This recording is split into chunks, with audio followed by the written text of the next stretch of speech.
Okay, equity and equality look the same, sound sort of the same. What's the difference, Kel?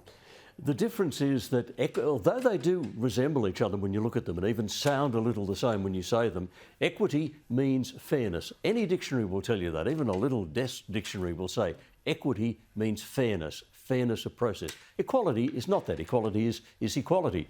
Now, equity is being used particularly by the Marxists, by the leftists, to say equality of outcome. Equity, they say, equals equality of outcome. Can't be true, because equity is fairness of process. And if you really want equality of outcome, what these people have got to start doing to tell us they're serious is they have to cancel the Olympic Games.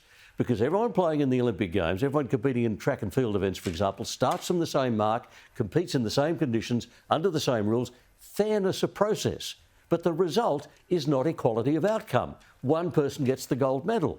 In fact, it's an intentionally unequal outcome that you get in the Olympics. And that's what equity, fairness of process, actually produces. Happens in the intellectual field. If there is a competition intellectually, there's an international maths Olympiad, for example. Same thing happens. Everyone competes in the same way, on the same rules, fairness of process, and the intention is there'll be unequal outcomes because someone's best. Now, when you try to push equality of outcome, what you're trying to do is to actually lower everyone down to the lowest level and prevent people achieving what they can achieve if the process is fair.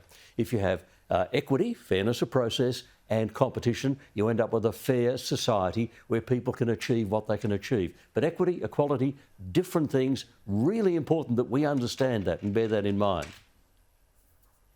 You know, we used to be a country that believed in equity of opportunity. Fair go, the great land of the fair go. Yes.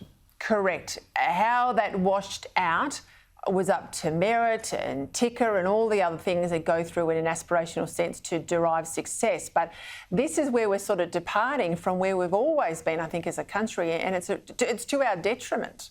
It is. We are, because we've given up on the idea that we need to give the same fair process, the same fair opportunities to everyone.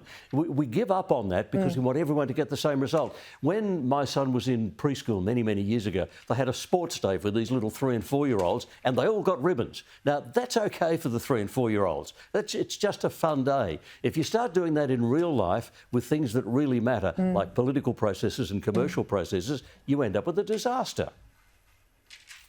Well, let me just jump in here because I absolutely love mine, particularly when it comes to winter. It's a hangover of my years in Canberra, but my Ugg boots, I love them. I always thought they're Australian, but apparently this fight's got very nasty, hasn't it?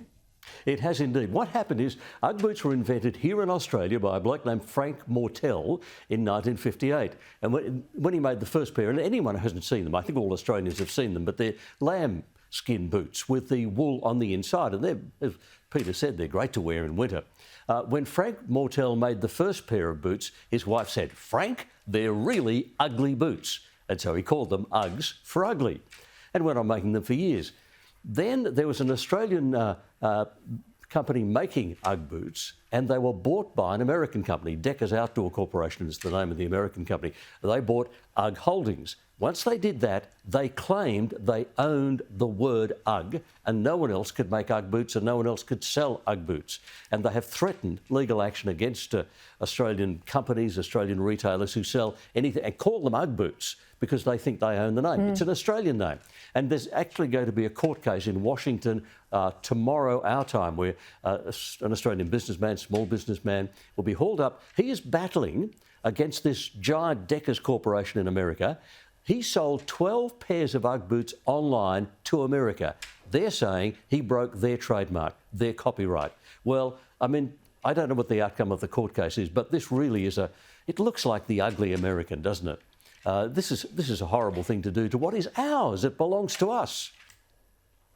I tell you what, we should not be buying that American-owned brand in protest and go back to the localised product. I certainly do want to buy the import. Thank you, Kel Richards, as always.